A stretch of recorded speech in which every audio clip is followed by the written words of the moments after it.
The program that you're watching, of course, is I Love My Job. And once again, my special guest is Jeremy Shambaugh. He's the owner, the proprietor since, well, he said his business was started in 1985, carpet cleaning, restoration, and business is booming. An entrepreneur, the kind of guys we love, small business that makes this country what it is today. And you brought in some pictures. Yeah. Okay. Brad, what do we got here? Okay. There we are, an opening. Oh, what do we got here, Jeremy? That is a fireplace that wasn't inspected before the home was bought. They literally had just moved in a couple weeks before. Ooh. And had a fire in the fireplace. This one here is actually an electrical fire, though. This is a different picture. Okay. This is an electrical fire in the attic. Homeowner smelled something hot and narrowed it down to one bedroom, called the fire department, and before they got there, luckily he was home. If he wouldn't have been home, he would have lost the whole entire house easily. Okay, and this is when you and Shambaugh comes into work. Yep, we'll clean it all up, dry it all out, and then repair any damages that need to be fixed. In this particular one, it would just be the ceiling. Okay. Paint the walls and fix. Now, how do you get rid of all that smoke smell? It's actually about a 9-step process to remove smoke smell. So there's no one thing you're going to use and have it just disappear. There's a whole process we go through. Okay, no magic there. There's no magic. Okay. First thing you want to do is get rid of the source, which is what's burnt. Yeah. Okay, boy, a lot of destruction there, isn't there? Yeah, very fortunate that nobody got hurt and somebody was actually home. Yeah. Okay, now we're back to the fireplace, aren't we, with this other scene? Yep, so this is a supply line upstairs, a toilet. The supply line going to above it leaked while they weren't home. Oh, yes. Uh-huh. So this is what you come home to. So cut a small hole, repair the plumbing, and dry it out and back to normal. Yeah. And again, the guy to call is Shambaugh. Mm-hmm. Jeremy, he's the guy that goes in there and makes it look new again. Yep. Wow. Obviously, we're looking at a kitchen. Yep, same supply line, same. Okay, same. Boy, it's amazing how much destruction can be done in such what seems to be a little bit of time. Yep, this is, that one there was raw sewage backed up in a church. Wow. So there was 35,000 square feet of an area that was just raw sewage all over it. Ooh. Well. So we clean it up, sanitize it, get it safe, and everything's back to normal.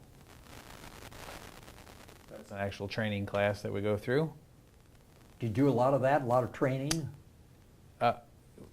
We do a tremendous amount of training. Yeah. So on a yearly basis, we actually have a pretty big, nobody ever believes my budget, that we budget for education, but it's something that's very important to us as far as staying ahead of the times. And the last thing that we really want to do is have to tear anything out. I would much rather dry something and get the homeowner back to everyday life as fast as we can. And the only way to do that is through education. Boy, this is destruction here plus, isn't it? Yes, it is.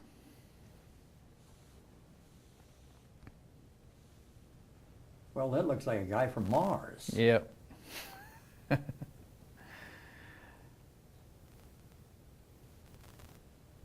So that's one step of getting rid of smoke smell. It's just called a thermal fogger. It fogs the whole house. So when smoke fills a house, it gets in all the nooks and crannies. Well, we can put a counteractant that dissolves that smoke smell, and you're mimicking the smoke. Okay. That's the first step. There's 8 more steps after that. Wow. That's some mold damage. So on that particular one, the drywall is removed, new drywall is put in. This one here, he was in Florida for the winter, and the well actually got pumped out. The whole entire well got pumped out into the house. Yow! Yeah, it ran the well dry. So there was pretty extensive mold damage there. Yeah, I say. So the guys are in full what we call PPEs, personal protection equipment.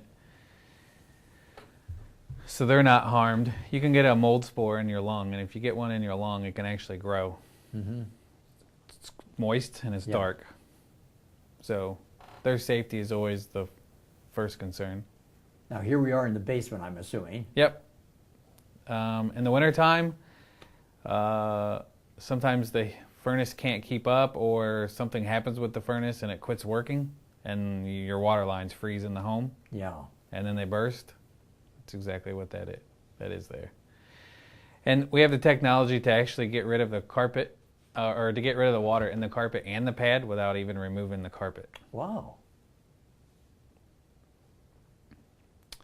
Same thing there, water line broke in the attic. And none of this ever happens when somebody's home. Yes, it always yes. happens when you're not home, you're on vacation. You're in Florida, like you Yep. say. Yeah. Yep. Yep. Yeah. The largest losses we've ever had is always somebody not home. Yeah. On vacation for months at a time. We just got one last week. They were in vacation. They were in Florida. They were in Florida since middle of February, and he finally had someone come over to mow his yard and noticed there was water coming out the front door. Yo! Yeah. Leave mackerel. Yeah. So we got a call, and about half the house.